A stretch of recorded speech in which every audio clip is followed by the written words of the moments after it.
We live in times when technological advancement is happening at an alarming rate, and it is not always easy to stay updated.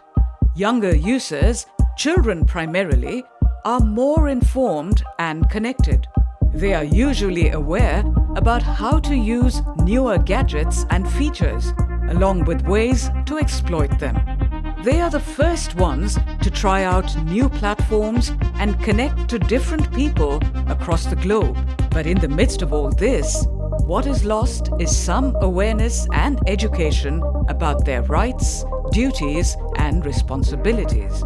Cyber law is that branch of technology law that deals with legal issues surrounding the internet and interactions. The Constitution is committed towards the full development of the personality and potential of children per se. But with the advent of the internet, new distinctive kind of challenges have come up. These challenges are invariably in the context of protecting children in cyberspace. Why? Because once children have access to cyberspace and the internet, they are exposed to a vast number of challenges. These are challenges not just coming from pedophiles, but are also coming from a variety of distinctive online crimes, fraudsters and scamsters. No wonder when we give internet access to the children, we often don't realize that we are actually pushing our children in a deep sea without even asking them or giving them skill sets of how to deal with these kinds of challenges. Therefore, law plays a very important role in the protection of children in the online space. These laws governing the internet or the virtual world are called cyber laws. Cyber laws provide legal protection to people using the internet. We enacted the Indian Information Technology Act 2000 in the year 2000. Then the focus was not so much on protecting children in cyberspace. No wonder we did not have any specific direct provision under the said law aimed at protecting children per se. But when we amended this law in the year 2008, we had a distinctive focus on protecting children. Therefore, the lawmakers added a new section. This was section 67B of the Information Technology Act 2000, which for the first time made child pornography as a heinous offence, punishable with 5 years imprisonment and 10 lakh rupees fine. So much well advanced was the law that even browsing of child pornography was made as an offence. Further, any kind of acts which would contribute towards either dissemination or transmission of content which showed children in a negative light or showed them in a prurient condition or in an erotic condition would be covered under the said offence.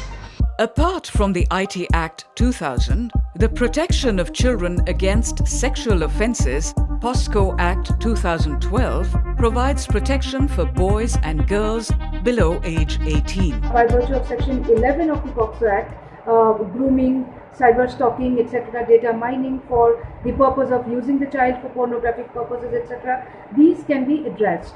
Although the law is on your side, it is important when an incident occurs, you go along with your parents, reach out to the police and report the crime. How a victim should go about things is kind of straightforward in my head. I'll just read it out to you. Do not delete your IDs, do not delete the messages, take a screenshot of all the messages that you get. I'm assuming that it's one of those social media cases. I'll tell you about the others as well. Do not delete any type of communication. Keep a record of all the communication. In case you receive emails that tell you that a login has been attempted from one particular IP address, it does happen for some services. You need to save those emails and invariably hand it out to the law enforcement officers when you present your case to them. Apart from that, it's important to get your FIR registered. Without that, there's going to be no investigation of a cybercrime. And coming from that understanding, it's important to tell you also that in case data has to be retrieved from a foreign intermediary, without an FIR, that's not going to happen. What is required today is the awareness that you should not shy away from reporting. Reporting is the fundamental job that triggers a chain of investigation. If the reporting is not there, the investigation will not happen, and then the victim will become a permanent victim. So it is very essential that the victim or the victim's family first comes to the law enforcement agencies, comes to the police and reports. To file an FIR, you do not have to know all the details of your harasser. Any anonymous communication which has a criminal indication can be punished under Section 507 of the Indian Penal Code, IPC. In case of any threat or offence against you, reach out to the police immediately. There are a lot of offences where the police can act without a warrant from the court. Be sure to reach out to the police and find out. Cyber crimes are not subjected to the area jurisdiction. You can lodge a complaint from anywhere, even if it is not the same city as where the crime has taken place. To complain or seek assistance or aid, you can also reach out to Childline 1098, a 24-hour free emergency phone outreach service for children in need of care and protection. To report sexual harassment, you can also reach out to www.arambindia.org. Alternatively, you can also visit www.cybercrime.gov.in, an initiative by the Ministry of Home Affairs, where you can report and track your complaints. To lodge a complaint, click on Report Anonymously. Select the nature of the cybercrime, fill in your details and the details of the incident.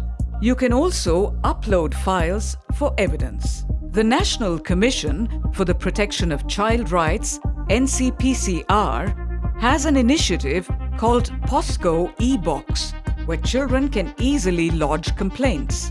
You can visit the website www.ncpcr.gov.in and press the red button to lodge the complaint. We have to take action. It is important that we as concerned citizens, parents, grandparents have to take concerted action to protect our children. NCPCR has installed the POSCO e-Box in its website, and I appeal to all of you, in case you come across such content, please come to our website and post these details to us. I promise you that whatever is possible, we will take action. Very quickly we are realizing that cyber criminals are moving roughly 10 steps ahead of the law and the law enforcement agencies. New innovative mechanisms are now evolving for the purposes of specifically targeting and exploiting children online. A couple of months back we saw the Blue Whale Challenge happening, and that once again demonstrated the inadequacy of the legal framework in terms of protecting children who were targeted by these kinds of online suicide games. We all know that children can be the most vulnerable section of society to cybercrimes, and that is why it's high time that the children, their families and their well-wishers come forward to report. Reporting is the first step, investigation is the second step, and only then out of these will come out resultants like prevention and also better awareness and also better capacity for the police and law enforcement. The IT Act of 2000 was amended in the year 2008. Here are some of the cyber crimes that have been addressed by the IT Act of 2000, IT Act amended 2008, and the Indian Penal Code. Cyber crimes under the IT Act and the amended Act 2008 include Section 66, hacking computer systems and data alteration. Section 66A, punishment for sending offensive messages through communication service.